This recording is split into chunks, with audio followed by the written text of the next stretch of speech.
the governance issues as they unfold in this country.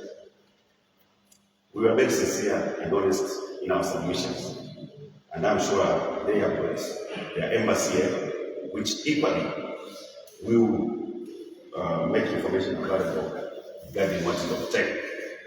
So we are making every effort to make sure that the government realizes that this country does not only belong to UPND as a political party. This is a country which belongs to all of us, and we don't have to be linked to the UPND in order for us to exist. We are all equal stakeholders, including ourselves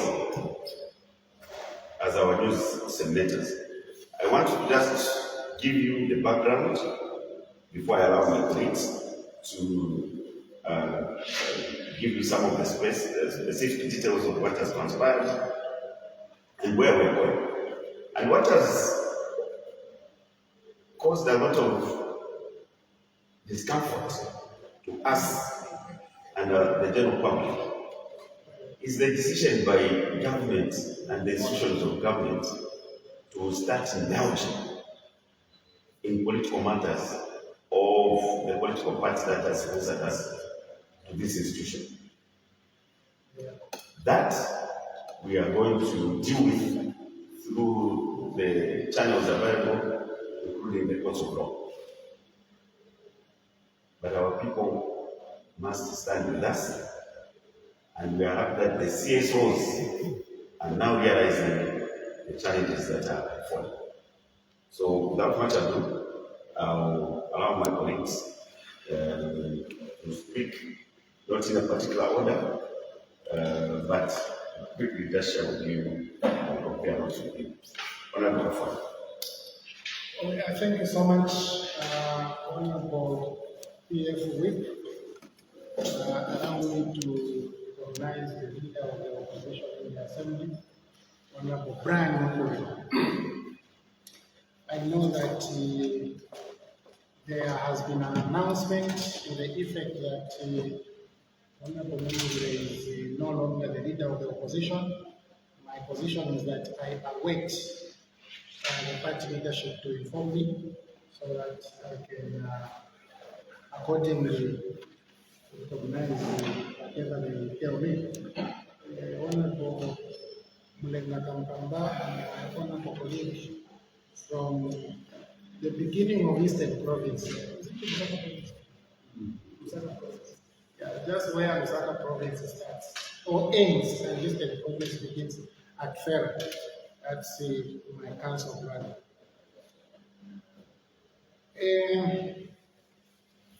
I want to speak briefly on just maybe one or two issues. First, we all know that we are a very troubled nation when it comes to democracy. Because what we are seeing now is that democracy is totally unwanted. For some of us, we may think that, in fact, I wrote an article a few days ago where I was saying people think that UPND fears PF. But the truth is, UPND does not fear PF. What UPND fears is democracy. That is what UPND does not want. Democracy. This is why what you are seeing is that everything they are doing is in the quest to kill democracy in this country. And if we are not careful as a nation, by 2026 there will be no democracy at all in this country because there will be no political party to compete with UPND. But maybe the question will be, what is democracy?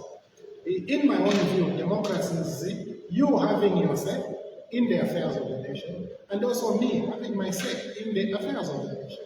For those of you who are represented, you channel your views appropriately and your views are advanced. For those of us who are privileged to represent, we receive the views and we advance the views as such. And we are offered the platform on which to tender these views. This being one of the platforms, but of course the former one is the National Assembly. Speaker wait for a member to tender the views and then make a ruling. We will respect her ruling because at the end of the day, when the point of order is we expect that that point of order should be ruled. And when the Speaker makes a ruling, we have to accept that ruling and be able to respect it. But Madam Speaker doesn't want you to say what you want to say. So, but she's even going to rule and tell you you're out of order before you even say what you want to say. And this is why we are saying you can't stop democracy in the executive, you can't stop democracy in the judiciary in the manner you have, and you also want to stop it here. The last hope of democracy is at the assembly. We know very well that the plan by UPND is to completely obliterate PF. This is why they are doing all these things that they are doing. But there's always going to be defenders of democracy. And I think many collaborators will soon realize that the project they are supporting, this UPND project, is actually a bad project when it comes to advancing democracy, because there is nothing about advancing democracy. In fact, what is there for them is, dealing with democracy in such a way that it should not exist. But why would UPND not want democracy? I think there are many things. I have heard that UPND has been planning to be in power in perpetuity. They have been saying we'll be in power for minimum 50 years. And for them to be in power for 50 years, obviously, they should not have competition. This is the truth. If they have competition, there's no way they can go beyond the 2026, because Zambians have already said no to UPND. So their hope, kill democracy so that we hold on to power. But listen, this power is not for UPND. This power is for the Zambian people. This is why you, as UPND, you are supposed to be doing the things that Zambian people want. In the last few days, the UPND have succeeded in diverting people's attentions from their troubles. I think the issue of the economy is so bad right now. Minimum is so expensive, fuel is so expensive. Today they even have, the audacity to say we are not increasing fuel because fundamentals have not changed. I have seen the dollar rising from 20 to 22 within 1 month. So how can you say no fundamentals have changed? The things that you use as the reason for changing this is the dollar and the price of this commodity on the international market. But the dollar has moved from 20 to 22. So you can't come and say nothing has changed. So even things which people are able to see, what type of people are you? My next point is I want to go to Parliament. Yesterday, my good friend, Honorable Kang'ombe, rose on a matter of urgent public importance. For those of you who want to acquaint yourselves with the standing orders of the National Assembly, you realize that there is a portion when members are allowed to raise matters of urgent public importance. So we were in that segment, and Honorable Kang'ombe rose to raise a matter of urgent public importance, and he was stopped. And then he protested. Okay? After protesting, the Speaker chased him. So Kang'ombe was chased from the House for speaking. Now, how do you get chased for talking? The very reason you are in the Assembly. So Kang'ombe said, no, you have to explain to me why I should be chased out of the House for speaking. Then she suspended business and went away. Now, when she came back to the chamber, Honorable Anakoka was allowed to rise on a point of order. I want you, my friends, to get this clear. Honorable Anakoka rose on a point of order in the segment for matters of urgent public importance. Okay? And Anakoka was allowed to rise on a point of order. That was very strange for me, because I have never seen anyone allowed to rise on a point of order in the segment of matter of urgent public importance. And yes, Honorable Anakoka, his point of order was admitted, and Madam Speaker made a ruling there and then. that half of the point of order was root, and she sustained her decision to eject Honorable Kamunde from the House. Then half of it, she promised to do it tomorrow, this coming Friday. She said that for half of the point of order will be ruled on Friday.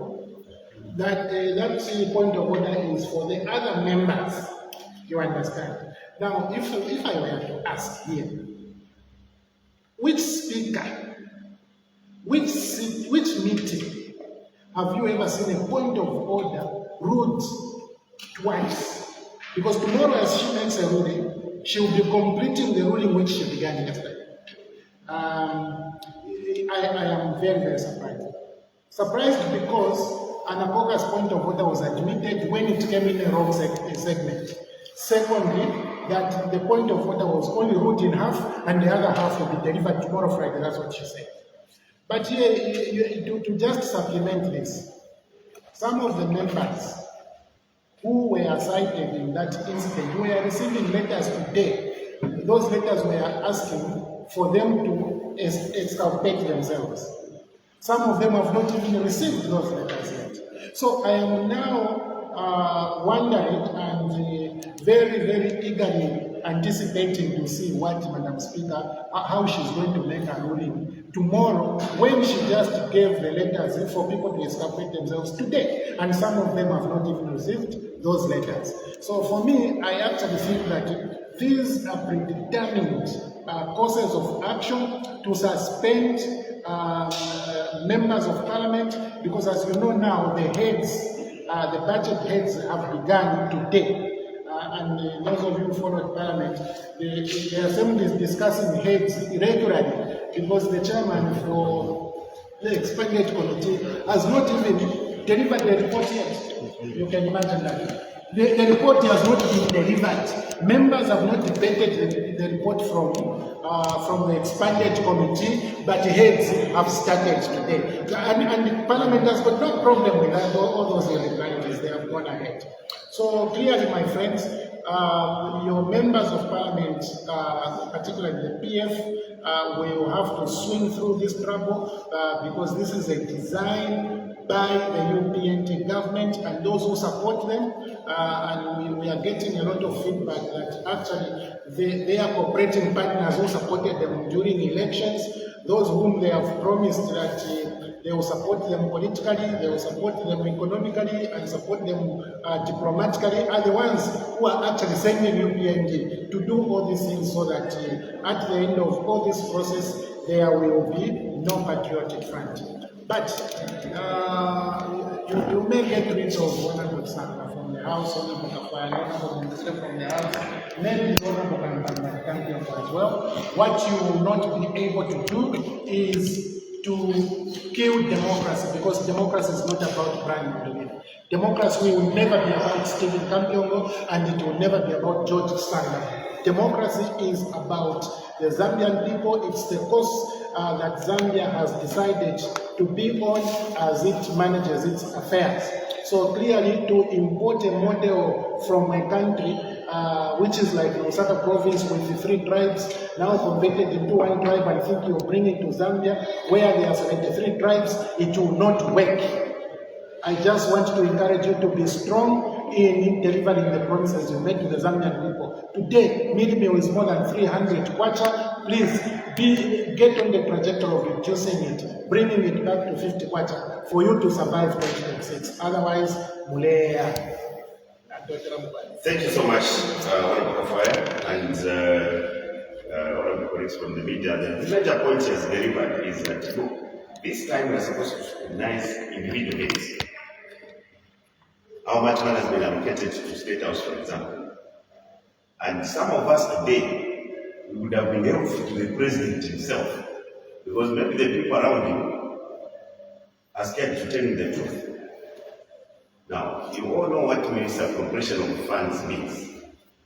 Misappropriation of funds simply means the money allocated in this camera is used to buy a phone. Are you with me? The money has not been fraud, but the money intended for this camera is used to buy a phone, which was not approved. That's what can be described as appropriation funds. Today, one of the heads we were dealing with is State House. Now you all know that there is only one gazetted State House. One gazetted State House which has the residence for the President and the office of the President. The President does not stay at this designated place. So meaning, some of the funds allocated to that State House head will be spent at Community House. So we would have loved to ask the executive as to how that money being spent on Community House is going to be accounted for. Because these who are not telling the President the truth want to be available there to come and answer these queries when they arise. They may buy them now, but people of Zambia will still remember. Okay? So, the point I was trying to raise is that you keep us away from the house and pass everything. Because you don't want to be asked on these critical issues. So, we are watching. But for us, like we heard about the leader of opposition, the leader of opposition is the constitutional office. And to be leader of the group of leaders, you must have endorsement from those that you are leading. Here it's not like a secondary school where you can choose a head boy and say you are head boy, you are head girl, and life continues. Here you are dealing with leaders who are elected by people of Zambia. So for those who are already leaders to have a leader, they must have a say. And so that circus you have seen of imposing a leader on fellow leaders cannot hold. And so the people that participated in making one of them a leader have got a say. And as far as we know, there's only one PF. And one faction that seems to be for government. We shall see how far we can do with that. And now we invite my dear sister, the Honorable for Revolution, our national chairlady in the Party of France, to make a comment. Honorable. Thank you, Dr. Revolution. Thank you, dear colleagues. Good evening, my dear friends from the media. I will be very brief. Dear colleagues, political sovereignty lies at every individual level. And that is democracy. And once our democratic space is threatened, it's just not threatened for the patriotic front. It's threatened for every other individual. Our colleagues from the UPND are using every tactic to make sure that the opposition lies in state. You see, the repercussion of doing what they are doing is killing what every forefather who fought for our independence believed in to die. And I just want to be reminded, there's a video clip that our former president, the first president of this republic, Dr. Kenneth Kaunda, won. And sometimes which so sometimes we are in this mess because we listen less. And most of the time we do not analyze the speeches of our political leaders, and hence we make wrong decisions. Most of the promises, I can tell you that the UPND, that's why they're in a panic mode. And to ensure that 2026 is near, and since 2026 is near, we have to crush the opposition. So they're not crushing Mundubida, they're not crushing Gambia, they're crushing all of us. They are crushing our families, they are crushing the principles of democracy that we all believe in. They had promised, they come up every time we have free education. May I remind this country that even from the MMP time we had free education. Under social welfare, community development, it would pay for the vulnerable. It would buy uniforms for the vulnerable. This was happening in PF. But the people of Zambia listened less. So we have free education with very limited space of school. And these schools were built by who? These schools were built by the patriotic front, the MMD, any school. They're just doing extensions of the schools that we had left behind. At the end of the day, the very core of education is being destroyed. When you go in these public schools, you will find the teacher-pupil ratio is unbelievable.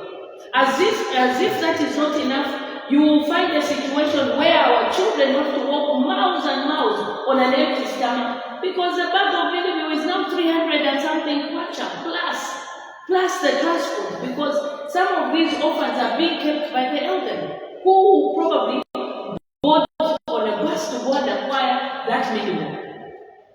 They come up because there's an outcry, minimum is expensive. No, ZNS is putting up minimum in ShopRite. I'm coming from a constituency where we don't even have ShopRite. 3/4 of the UPND members of parliament are coming from the constituencies where there is no ShopRite. But look at them in parliament, they're cheering. Yet their people are suffering. Just look at the cost of living. Look at how the healthcare system has declined. Every one of us in here who has been to a public hospital, it's unforgivable. How a system that was flourishing has just died. Every day we are coming from constituencies, and so, dear colleagues, when we speak about these things, this is the reality on the ground. Every day in our constituencies, people are being buried. They are being buried because there is no proper healthcare system anymore. There are no medicines. When we go into parliament and ask these questions through the Minister of Health, Madam Speaker had put up a committee which came up with a report and said, yes, it is true what these members of parliament are saying. It was shut down. It was shut down. Today, our colleagues in the rural areas have a threatening disease, anthrax. What is government doing about it? Instead of concentrating on these issues that are life-threatening, you will find they are on the issue of PF. Colleagues, we are in trouble. The moment that we as a people do not stick together, regardless of any tribe, regardless of any religion or social standing, and fight for our country, of who is doing bad to this country. PF was accused of a lot of things. These are thieves, they are common criminals. They have stolen the money. What money did we steal? Now that they're in government, they know how it is so difficult. Government has systems. It is very difficult to steal money in a public coffer. Most of the money that they talk about is invisible money. It is not there. It is not there, dear colleagues. And so, during the 2021 campaign, they had smeared a lot of debt on the patriotic front. And this is why they're in a panic mode to ensure that PF does not exist. I will speak about parliament. I was elected by the good people of Kaminushi to come and speak for them. And it is quite pathetic what is happening. Before you can actually air your view and speak for the people that elected you to go and represent them in parliament, make legislation on their behalf, speak about the injustices on their behalf, you are told to sit down. We are treated like children in that parliament. And hence, you saw my dear brother Kamombe react like that. Because this is a space where we are allowed to speak and air out our grievances. I said that political sovereignty lies in an individual. All of us should have political sovereignty. I should be given a choice, a chance to vote for my leader of opposition. I should be given a choice to vote for whip. I should be given an opportunity to vote for whoever I want, even at presidency level. And the sole people that preached that democracy was being suffocated under the PF are the same people that are doing exactly what they said they would not do. Then my question to the Zambian people is that, did those events really happen? We talk about Katarism. Look at what is happening today. Look at what is happening today, even in state institutions. This is the worst kind of Katarism, where you have even civil servants siding with the issues that they know are wrong. Look at how the civil service has collapsed. I worked in the civil service by virtue of minister. Everyone that I have known in the civil service has been fired. Most of these people got employment in Chiluba's time. These are people that went to the university and they they've excelled as time has gone by. And they've been fired. That is why today you have this incompetence in the government. You will find ministers are asked questions on the floor of the House. It is, I will come back. I don't know. Systems have collapsed. And colleagues, if we do not rise up as a country and begin to speak about these injustices, we are all going to face the consequences. It is not even prior to 2026 election. But I hope the Zambian people have grasped something. I hope the Zambian people have learned something. Look at how the agriculture system has collapsed. All our maize is gone. And we have ZNS milling. Where is ZNS milling? Where is the maize coming from? Because as far as I'm concerned, my depots in Chambishi are completely empty. So what are you milling? Is it the GMO we are suspecting you are milling? So these are questions that you, the Zambian people, must rise up and ask your government. It's not about the politicians. It is about this. If you're not infected, you're affected in one way or the other. So this is a story to tell about every one of us, whether at community level, whether at political level, we are all affected. And believe you me, even as we speak now, we know that we're in trouble as a country. So for me, most of the promises, look at the dollar. We left the dollar at 16 kwacha. The dollar is at 22 kwacha. I am a business person. I do business. It is very, very, very difficult to do business in a very unstable economy. I will buy goods today at 22 kwacha the dollar.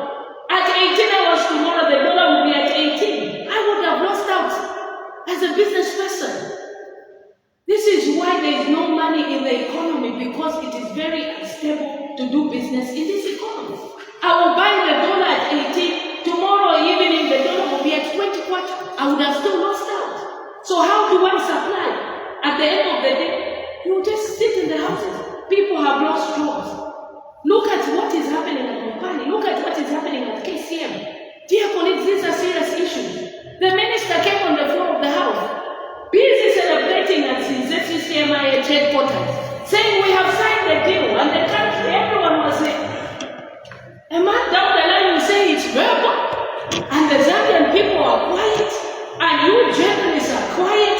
We are not reporting what the ministers are saying. It is always contradictory. 1 hour it is this, the other hour it is not. At the end of the day, the story still lies.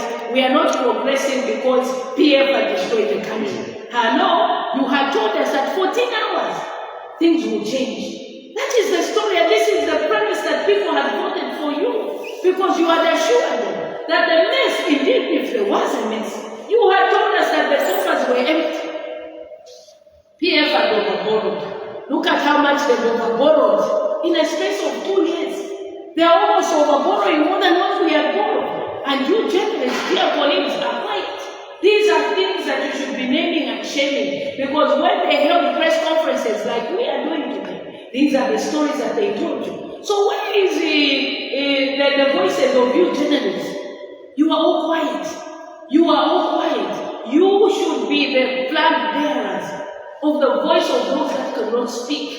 Because at the end of the day, if we do not do collective reporting and allowing my mother in Kaputa to know what is going on, believe you me, we are all accomplices to a wrong thing.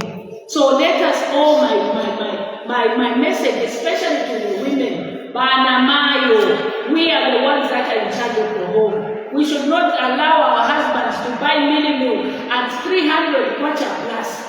These are men that we have had children with. Where will they get money for cooking oil and school fees and the other issues? Not every child is going to a public school. There are children that are going to a private school. What about those? What happens in the equation? Today what we are saying, is unbelievable.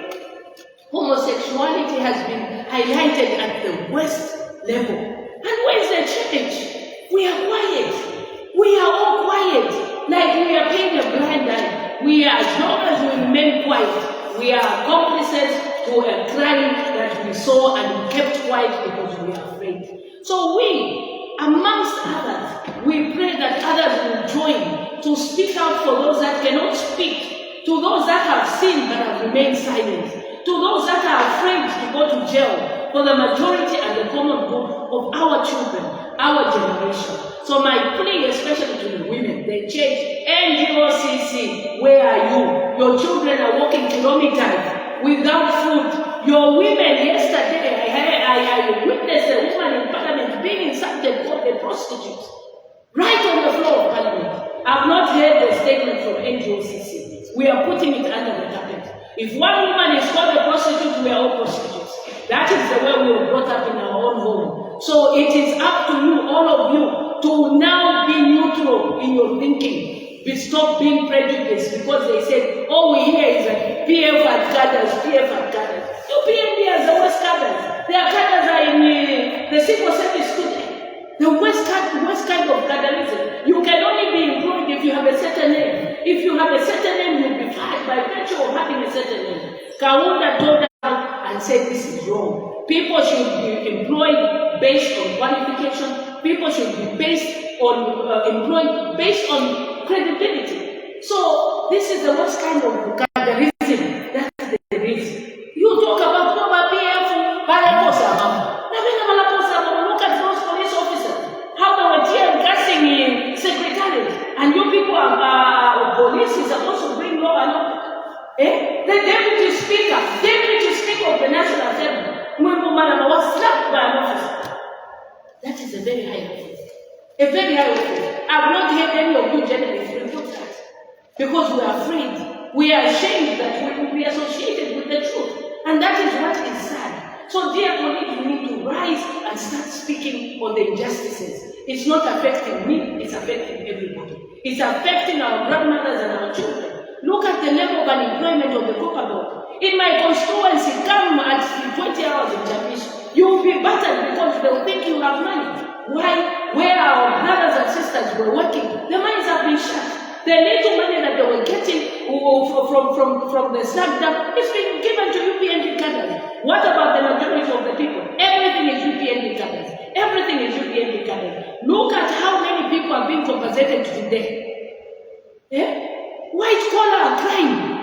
Everyone who wakes up, I was beaten by UPF. Here is 5 million for you. Everyone who wakes up, I was beaten by PF. White collar crime. I am calling up on civil society, the international community, to call out this as crime. As crime. How do you just give somebody compensation? Where did the what do you call that in law? Your offices where people were held to find out indeed if those people did not commit those crimes. But you just go ahead and you compensate them. Millions of sisters are dying in the hospitals and people are being compensated without no form of clearance that indeed these were injustices. So, dear colleagues, this is a very sad time. We're living in a very sad time. And as long as we do not speak out, it is a very sad time for Zambia. Today I came to Parliament a very sad person, very, very depressed. I looked at myself and cried in the morning and said, where has this country, how did we allow this country to get to this level? This is not correct. I'm calling out to President Hakainde Hichilema. He can do better. This is not what the people of Zambia voted for. This is not the Zambia we want. This is not the Zambia that the people are anticipating for. Look at just how the screams are coming out louder and louder every day for change. And indeed, change is coming. Whether we like it or not, no matter how you suffocate the democratic space, whether people go to jail, change is coming. You can fight individuals, but you cannot fight people. Thank you. There you are, exactly when the mother speaks. I'm sure she has got to interact everything. As a mother, interact everything. She has spoken to what is now seeming like one Zambia, one side. From one Zambia, one nation, we have drifted to what seems like one Zambia, one side. And she has also spoken about Pante Pante. Today you see this, tomorrow you say the other thing. The Rover Minister of Agriculture, Vachanda Famaroni, the more October moon. November, get tired in November. You know, my farmers don't want for Tamaroni and Amaroni.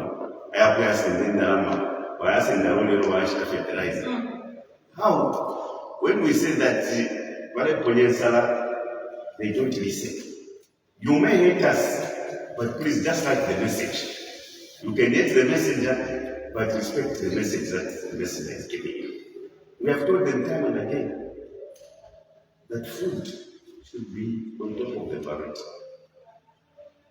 They respond by maintaining the price of fuel this month. We hope even the price of minimum will continue to be the same. So now, I'll invite our dear brother to lead our position for us, and I'm sure you will be making it very clear on the floor that we don't recognize those announcements that Madam Speaker made on our behalf, because we have got the right to choose who should be our leader. Honorable Ndubire, our those people are there so that they can go and do the news that they make. But PF as government, and all these state apparatus they are using and abusing, police and everything, and I can tell you better. But when the people of Zambia say it's time up, it was time up, and we are here. Come from the opposition, government, back opposition. Dr. Kaunda, the most famous man, who has so much wisdom, at the same apparatus, and our party participated in democracy. But he still left through a ballot. So, changes for Thank you, PF Whip. May I also acknowledge the presence of two members of Central Committee, Honorable Kamlenga, who spoke earlier, and Honorable George Santa, who is right here. So, colleagues, in Bemba we say, we should go to freelance of nearly a shitty work. And we don't want the Zambian people to narrow the discussion and think it's about the PF. The discussion is about the eroding democracy. It's about democracy. Democracy out there and democracy in Parliament. So the starting point is constitutionalism, because we are a constitutional democracy. And when you talk about constitutionalism, you're actually talking about representation and contestation.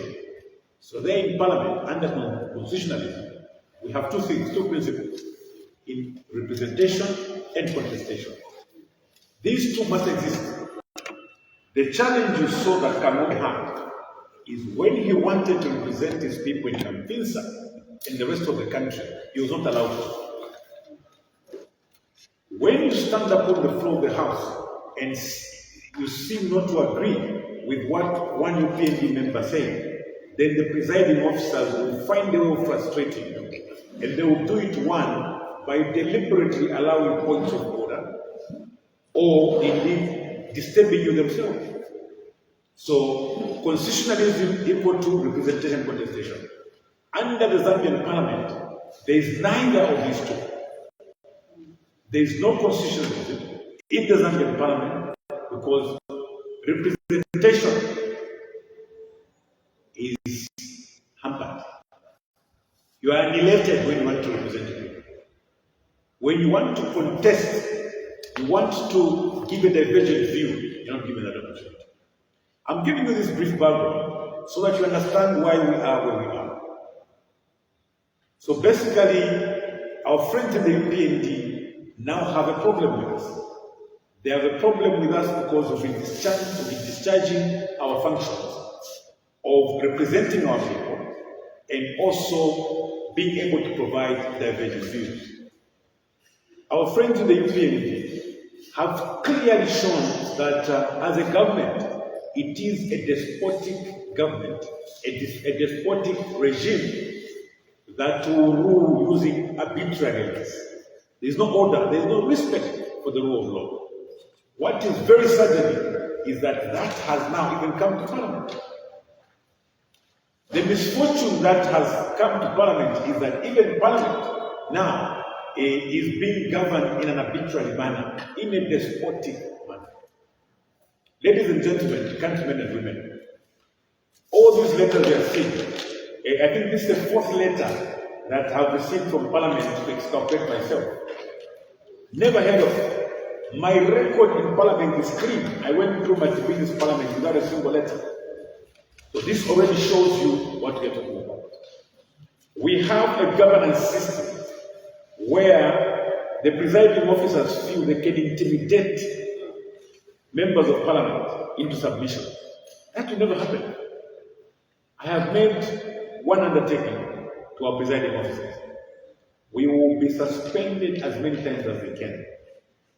But this voice will find its way around to inform the Zambian people about the wrong things that are happening on the floor of the House.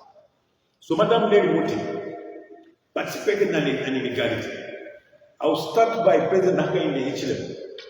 President Hakainde Hichilema, the president, under Article 74(1), has the mandate to appoint leader of government business in the House, who's the vice president.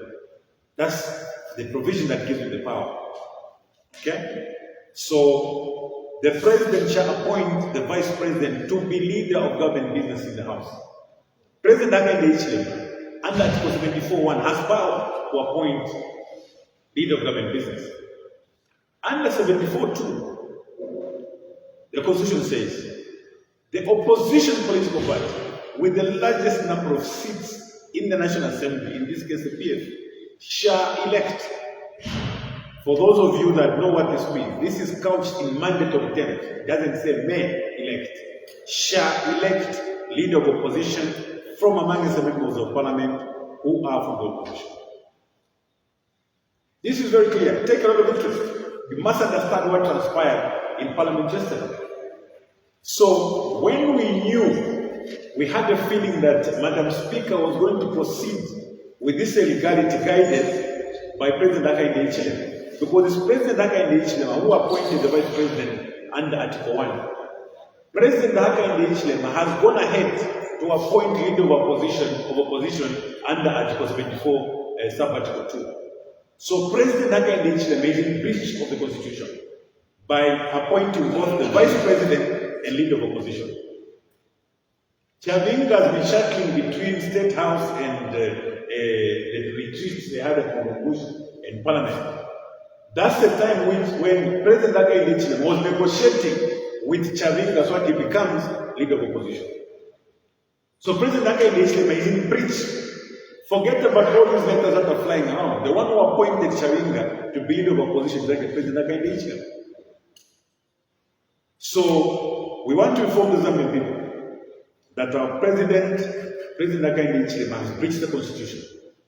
He had the power to exercise the option of appointing a Vice President as leader of government business under Article 74(1). But under Article 74(2), it's neither Madam Mary Muti, no Mona, no Samba, no anybody else that you know.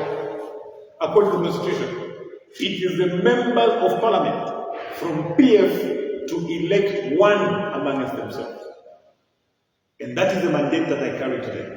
Because my colleagues, honorable members of Parliament, decided to say at this particular moment, recognize the announcement that you have made, the letter that you received, because how one becomes leader of opposition is by election by his fellow members of Parliament from within the same party. Now, you need to know, I know you've been seeing letters flying around. Members of Parliament wrote a letter to Madam Speaker telling her to say, the 50 of us elected Honorable Mugwida as leader of the opposition. We therefore urge you to ignore any other stranger that will write a letter, because then that will not be with our blessings. They responded, and we responded back. But they still went ahead and appointed leader of opposition. So the Constitution is very clear. I don't have to go to length to interpret it. So what we have, the despotic manner of doing things under the executive is now with the legislature, is now with Congress. Now I want to bring to your attention that Because of the many promises the UPND made, the promises they've been unable to fulfill, they have now entered what you call a desperate mode. In 2021, they were saying, wait for our budget. In 2022, they said, wait for the IMF. In 2023, they said, wait for debt restructure. So now they're saying, wait for the smelter for $15 billion. So realizing that they've run out of time, what they intend to do, countrymen and women, tomorrow, this parliament, under the instruction of the executive, they've instructed this parliament that members of parliament from PF should be suspended tomorrow. They've been letters flying around.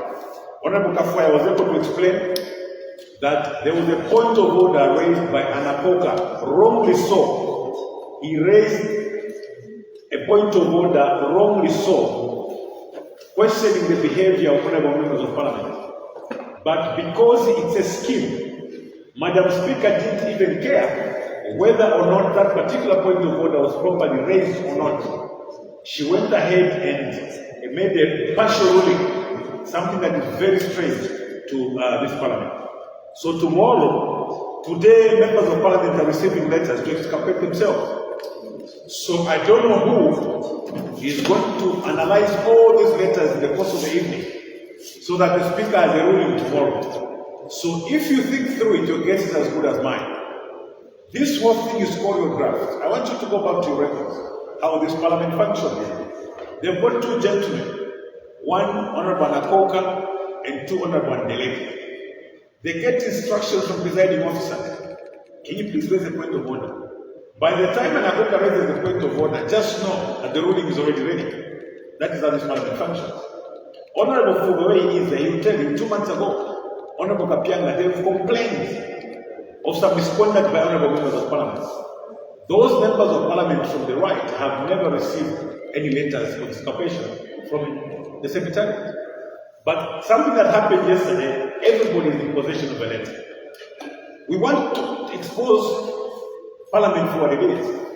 So it's Honorable Ndeleki and Honorable Nakoka. Those are on standby. They get instructions, say, bring it up, and then the ruling is already ready. So they intend to suspend members of parliament tomorrow. This is in an effort to weaken the party, so that ultimately, if they scan the environment and they think that they can take another step, they may attempt to even expel some members. The whole point is that they want the rule book for Kabushi and Kwacha to be repeated, so that when they steal some elections in some areas and maybe garner some numbers, now they can come back and amend the constitution. Because this is a government that does not respect the rule of law. They tried to come round and thought they could compromise us with piecemeal amendments to the constitution, compromise negotiations. We said no. Any negotiations to do with constitutional amendments will be done at party level. The consultation will be at a very high level. So we have now become the enemy because we refuse to participate in a sham constitutional amendment process. So what we have now is that the executive are now leaning on Parliament. Tomorrow, maybe Tuesday, you will see the number of members of Parliament will be suspended, so that one, they don't debate the head in this budget. We will discuss what is in this budget and the many flaws that our professionals have discovered. It's a topic for another day. But the main issue is that President Hakainde Hichilema is no longer interested in the 50+1 because he knows it's an uphill battle to get a 50+1. President Hakainde Hichilema no longer wants a running mate in the constitution. President Hakainde Hichilema wants the term of office to be extended to 7 years. That is what this was. I want you to know what this whole drama is about. Why government, the executive, the judiciary, the legislature would respect a sham retreat from one Mao Samba and they want to give it recognition. It's a desperation because this is part of the plan. So they believe that if they went ahead and succeeded, it means that the term of office will be extended from 5 years to 7 years. They will now remove the running mate clause, the 50+1, and of course embed other clauses in the Constitution that we have said no to. Maybe give a new definition to what is the meaning of multicultural, LGBTQ. This is a fight that we've been fighting from the beginning. We are unpopular because we have stood firm as a Christian nation. As your representatives, Kamala Harris came. We rendered her ineffective because we could not entertain LGBTQ discussions. So now they've come in another form to try and intimidate and victimize members of parliament so that ultimately those are just among the many things that they want to amend. President Hakainde knows he can't do beyond 5 years. He's out as we speak now. It doesn't matter, even if you kill PF today. PF is a club full of members. They will not lose their memory. The ordinary Zambians that voted for President Hakainde will not lose their memory.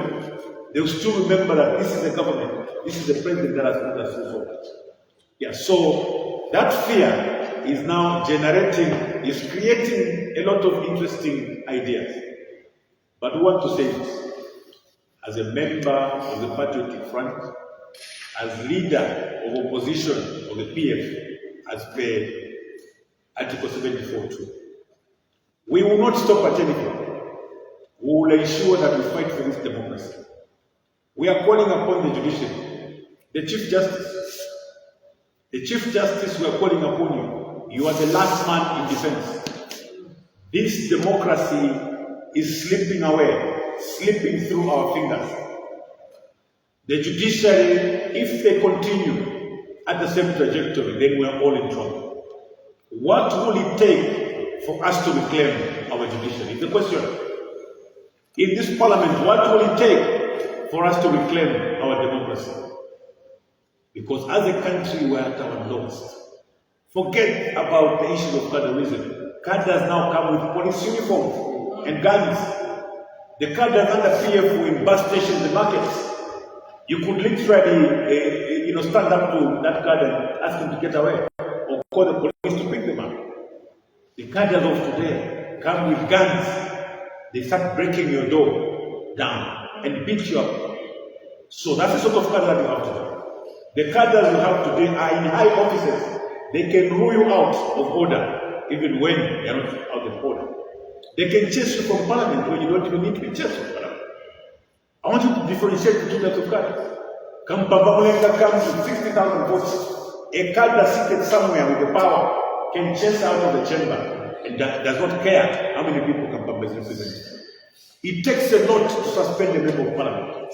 If you go down the history on the parliamentary convention, the practices, it really takes a lot to suspend a member of parliament.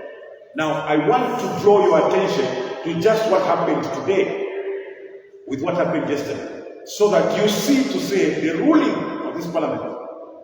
Yesterday, when Kangombe was almost wrongly evicted, members stood up to support him. They've called that disorderly conduct and written to so many members of parliament. Today, when JJ was being evicted from the house, half of the members of the MPs stood up and they were insulting JJ, insulting all of us. What do you call that? If it's not disorderly conduct, if it's not disorderly conduct. Now, we want to see what this parliament will do, because there's only 24 hours in between. Our members have written letters of complaint against those members who stood up, went to JJ and started insulting him in the name of protecting the speaker. Is that their responsibility? The speaker has a sergeant at arms to protect her. It's not incumbent upon a member of parliament to stand up and say they are protecting the speaker and abuse another member. So, countrymen and women, we are submitting further evidence for you to see that we are dealing with a parliament that is skewed, a parliament that can only rule in favor of the MPs. What they did, members of parliament, they're all there. The clips are all there.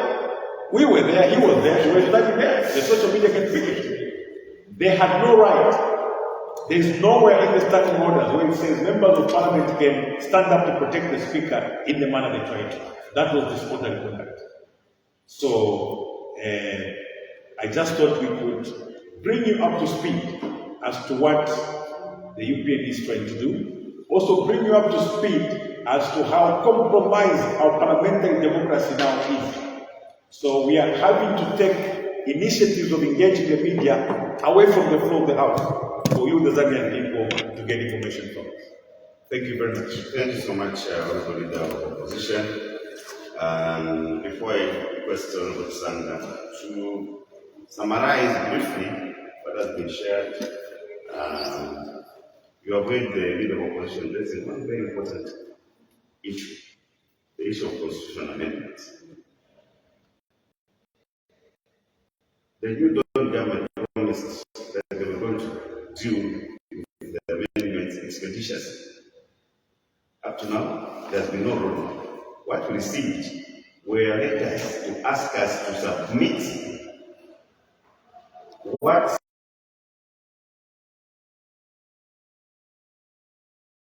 the process.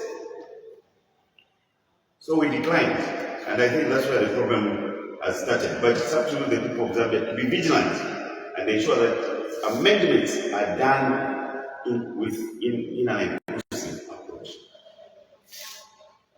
We shall share the evidence of that in due course. Honorable Sam, can you briefly conclude so that we can let the journalists go who have been here? Thank you very much. It's an honor to speak after the leader of our opposition, who is recognized that the Patriotic Front has addressed the journalists. But I take this as an honor because I think I want us to emphasize the points of discussion that we've had today. For me, I think I would like to just make very few remarks. Success of the nation, you have to offer leadership. And in the Constitution, the person who has a prime responsibility of offering leadership in the nation is the president. It mandates him to govern the nation with leadership, among other things, and the rule of law. And the rule of law. So, you must answer to the yardstick of how do you provide leadership. And the yardstick is that you must at all times be reasonable. Reasonableness means using even common sense when you have to make certain decisions. I want to directly link this to what happened with our colleague Mau's retreat, which the UPND has embraced like a newborn baby and birthed what they consider alternative leadership in the Patriotic Front.